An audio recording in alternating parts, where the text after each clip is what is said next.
Assalamualaikum warahmatullahi wabarakatuh. Perkenalkan, nama saya Nadia Aliatur Iza dari kelas MJ 401.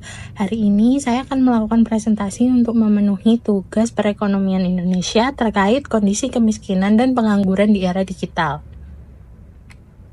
Yang pertama yaitu ada analisa pengaruh kemiskinan terhadap perekonomian Indonesia. Kemiskinan adalah kondisi di mana seseorang atau kelompok masyarakat tidak mampu memenuhi kebutuhan dasar hidupnya, baik kebutuhan pangan maupun non-pangan, seperti tempat tinggal, pendidikan, kesehatan, pakaian, dan transportasi. Di Indonesia, kemiskinan diukur oleh BPS yang menggunakan pendekatan Cost of Basic Need atau CBN, yaitu pengeluaran minimum yang diperlukan untuk memenuhi kebutuhan dasar tersebut, dengan garis kemiskinan nasional per kapita sekitar Rp595.242 per bulan pada tahun 2024. Kemiskinan di Indonesia saat ini menunjukkan tren penurunan yang positif. Berdasarkan data dari BPS, per September tahun 2024, persentase penduduk miskin turun menjadi 8,57% atau sekitar 24,06 juta orang. Hal ini yaitu menunjukkan penurunan sekitar 0,46% poin dibanding Maret 2024 dan penurunan sebesar 0,79% dibanding Maret 2023. Penurunan kemiskinan ini terjadi baik di kawasan perkotaan maupun pedesaan, meskipun kemiskinan masih lebih tinggi di daerah pedesaan. Jumlah penduduk miskin saat ini merupakan yang terendah dalam satu dekade terakhir, dengan penurunan sekitar 3,06 juta orang sejak 2014. Pemerintah menargetkan penurunan kemiskinan ekstrim mendekati 0% pada tahun 2024 melalui berbagai program bantuan sosial dan peningkatan kualitas hidup masyarakat miskin. Namun, jika kita melihatnya dari standar kemiskinan internasional, Bank Dunia yaitu sebesar 6,85 US dollar, jumlah penduduk miskin Indonesia jauh lebih tinggi, mencapai sekitar 171,8 juta orang atau 60,3% penduduk, yang menunjukkan bahwa kemiskinan relatif masih luas jika diukur secara global. Jadi secara sederhananya, kemiskinan di Indonesia mengalami penurunan secara signifikan.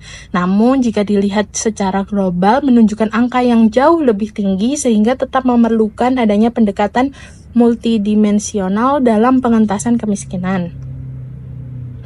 Berikut yaitu adalah infografik kemiskinan di Indonesia pada tahun 2024. Data berikut saya dapat dari tautan BPS-nya langsung. Dari infografik di sebelah bisa kita lihat persentase penduduk miskin pada September 2024 yaitu sebesar 8,57%, menurun 0,46% poin terhadap Maret 2024 dan menurun 0,79% poin terhadap Maret 2023. Jumlah penduduk miskin pada September 2024 sebesar 24,06 juta orang, menurun 1,16 juta orang terhadap Maret 2024 dan menurun 1,84 juta orang terhadap Maret 2023. Dibanding Maret 2024, jumlah penduduk miskin pada perkotaan menurun sebanyak 0,59 juta orang dari 11,64 juta orang pada Maret 2024. Garis kemiskinan pada September 2024 tercatat sebesar Rp595.242 per kapitanya di masing-masing bulan pada tahun 2024, dengan komposisi garis kemiskinan makanan sebesar Rp443.433 atau sebesar 74,5%, dan garis kemiskinan bukan makanan sebesar 25,5%. Pada September 2024, rata-rata rumah tangga miskin di Indonesia memiliki 4,71 orang anggota rumah tangga. Dengan demikian, besarnya garis kemiskinan per rumah tangga secara rata-rata yaitu sebesar Rp2.803.590 per rumah tangganya di masing-masing bulan. Lalu, hubungan antara teori ekonomi dengan praktik dan realitas di Indonesia. Yang pertama yaitu pertumbuhan ekonomi dan ketimpangan. Secara teori, pertumbuhan ekonomi yang tinggi diharapkan mampu menurunkan tingkat kemiskinan. Data empiris menunjukkan bahwa pertumbuhan ekonomi di Indonesia rata-rata di atas 5% per tahunnya, dapat menurunkan persentase penduduk miskin. Namun, pertumbuhan ekonomi tidak selalu diikuti dengan pemerataan hasil pembangunan. Ketimpangan pendapatan masih menjadi masalah di mana daerah dengan pertumbuhan ekonomi tinggi belum tentu memiliki tingkat kemiskinan yang rendah, seperti yang terjadi di Papua Barat. Lalu yang kedua, ada faktor-faktor penyebab kemiskinan. Materi mata kuliah perekonomian Indonesia menekankan bahwa kemiskinan dipengaruhi oleh banyak faktor, antara lain yang pertama, pertumbuhan ekonomi yang tidak merata. Lalu ada tingkat pengangguran yang tinggi. 3, yaitu ada inflasi, terutama inflasi pangan yang berdampak langsung pada daya beli masyarakat miskin. Dan yang keempat ada keterbatasan akses pendidikan dan kesehatan. Dan yang terakhir yaitu infrastruktur yang belum merata, terutama di pedesaan. Penelitian menunjukkan bahwa dalam jangka pendek pertumbuhan ekonomi, pengangguran, dan inflasi akan berpengaruh terhadap kemiskinan. Dalam jangka panjang, pertumbuhan ekonomi dan pengangguran adalah faktor yang paling signifikan, sedangkan pengaruh inflasi cenderung tidak signifikan. Lalu ada kebijakan pemerintah dan realitas sosialnya. Pemerintah telah menjalankan berbagai program bantuan sosial dan kebijakan fiskal untuk menurunkan angka kemiskinan, seperti bantuan tunai, subsidi pangan, dan program perlindungan sosial lainnya. Kebijakan ini terbukti efektif menurunkan angka kemiskinan ke level terendah dalam satu dekade terakhir. Namun realitas di lapangan menunjukkan bahwa penurunan angka kemiskinan secara statistik belum sepenuhnya menghapus kerentanan sosial dan ekonomi masyarakat. Selain itu, pendekatan kebijakan yang kurang tepat dapat menyebabkan peningkatan kemiskinan, bukan hanya karena pertumbuhan penduduk, tetapi juga akibat kebijakan ekonomi dan sosial yang tidak berpihak pada kelompok yang rentan. Lalu ada kesenjangan data dan realitas. Pada mata kuliah perekonomian Indonesia juga mengajarkan pentingnya memahami keterbatasan data statistik. Di Indonesia, perbedaan standar pengukuran kemiskinan antara BPS dan Bank Dunia menimbulkan perbedaan persepsi tentang tingkat kesejahteraan masyarakat. Standar internasional menunjukkan bahwa mayoritas penduduk Indonesia masih berada di bawah standar hidup layak negara berpendapatan menengah atas, meskipun secara statistik angka kemiskinan nasional terus menurun. Lalu, rekomendasi kebijakan penuntas kemiskinan di Indonesia berdasarkan Instruksi Presiden Inpres nomor 8 tahun 2025, yaitu ada beberapa hal. Yang pertama, optimalisasi pelaksanaan pengentasan kemiskinan dan penghapusan kemiskinan ekstrim. Dengan melakukan langkah-langkah sesuai tugas dan kewenangan masing-masing kementerian atau lembaga, pemerintah daerah dengan memastikan ketepatan sasaran dan integrasi program secara sinergis serta melibatkan peran masyarakat. Yang kedua ada strategi pengurangan beban pengeluaran masyarakat miskin melalui program bantuan sosial seperti program Keluarga Harapan, bantuan pangan non-tunai, subsidi listrik, air, dan bantuan perbaikan atau pembangunan rumah bagi masyarakat miskin. Yang ketiga ada strategi peningkatan pendapatan masyarakat miskin dengan memberdayakan ekonomi melalui pelatihan keterampilan, pengembangan koperasi desa, hilirisasi industri, program usaha mikro, serta mendorong usaha produktif agar masyarakat bisa mandiri secara ekonomi. Lalu ada penurunan jumlah kantong-kantong kemiskinan dengan berfokus pada daerah-daerah yang memiliki tingkat kemiskinan ekstrim melalui program pembangunan yang terintegrasi dan tepat sasaran. Kita juga bisa melakukan pemanfaatan data tunggal sosial dan ekonomi nasional atau DTKS. Penggunaan data yang akurat dan mutakhir untuk menentukan sasaran program agar tepat sasaran dan mengurangi tumpang tindih bantuan. Lalu ada penguatan program pendidikan berkualitas seperti sekolah rakyat dan peningkatan akses serta kualitas layanan kesehatan.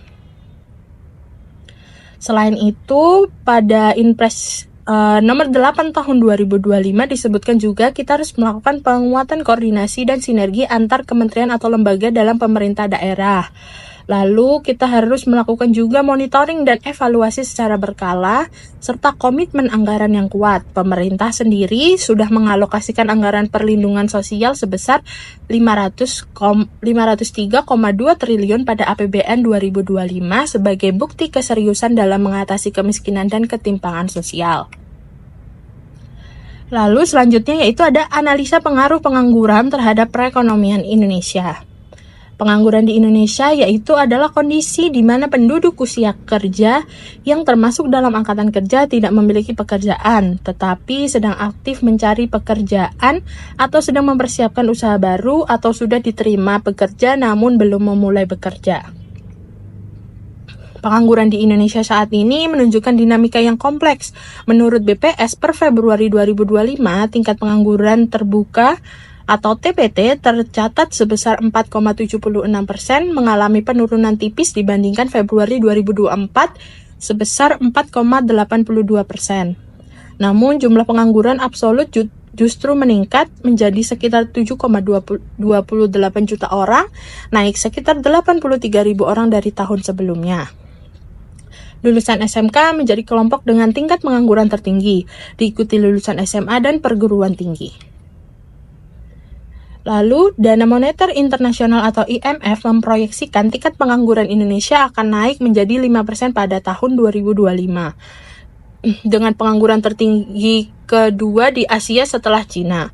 Namun, pemerintah menanggapi proyeksi ini dengan optimisme dengan menekankan data BPS yang menunjukkan tren penurunan TPT dan peningkatan pekerja penuh waktu sebagai indikator perbaikan kondisi ketenaga kerjaan. Berikut adalah infografik pengangguran Indonesia pada tahun 2024 yang saya dapat dari website BPS. Ringkasan dari infografik di samping yaitu penduduk yang bekerja pada Agustus 2024 sebanyak 144,64 juta orang, naik sebanyak 4,79 juta orang dari Agustus 2023. Pada Agustus 2024, sebanyak 60,81 juta orang bekerja pada kegiatan formal, naik sebesar 1,16% poin dibanding Agustus 2023. Lalu, hubungan antara teori ekonomi dengan praktik dan realitas di Indonesia. Yang pertama ada konsep dan pengukuran pengangguran. Dalam teori ekonomi dan pembelajaran di kelas, pengangguran didefinisikan sebagai penduduk usia kerja yang tidak bekerja namun sedang mencari pekerjaan atau sedang mempersiapkan usaha baru serta mereka sudah diterima bekerja namun belum bekerja. Lalu kedua ada penyebab pengangguran. Yang pertama ketidakseimbangan antara angkatan kerja dan kesempatan kerja. Yang kedua rendahnya keterampilan dan pendidikan. Ketiga ada perubahan struktur ekonomi dan PHK. Keempat kebijakan pemerintah. Dampak pengangguran dalam perspektif ekonomi makro. Secara teori, pengangguran berdampak negatif terhadap pertumbuhan ekonomi karena menandakan inefisiensi pemanfaatan sumber daya manusia. Studi empiris di Indonesia menunjukkan korelasi negatif antara tingkat pengangguran dan pertumbuhan PDB. Semakin tinggi pengangguran, semakin lambat juga pertumbuhan ekonominya. Pengangguran juga menurunkan pendapatan masyarakat, mengurangi daya beli, memperlemah konsumsi rumah tangga, yang menyumbang PDB terbesar di Indonesia serta berpotensi memicu masalah sosial dan ketimpangan. Lalu, rekomendasi kebijakan penuntas pengangguran di Indonesia, kita bisa melakukan yang pertama pelatihan keterampilan dan program School to Work Transition. Yang kedua, penguatan sektor UMKM dan usaha mikro. Ketiga, mendorong penciptaan lapangan kerja baru. Keempat, penghapusan kebijakan diskriminatif di pasar tenaga kerja. Kelima, penguatan jaring pengaman sosial dan bantuan bagi pekerja yang terdampak PHK. Keenam, pembentukan Satgas PHK. Ketujuh, kolaborasi lintas sektor dan daerah. Dan yang terakhir yaitu penyediaan energi dan infrastruktur logistik yang efisien. Sekian penjelasan saya pada hari ini. Apabila ada salah kata, mohon dimaafkan. Wassalamualaikum warahmatullahi wabarakatuh.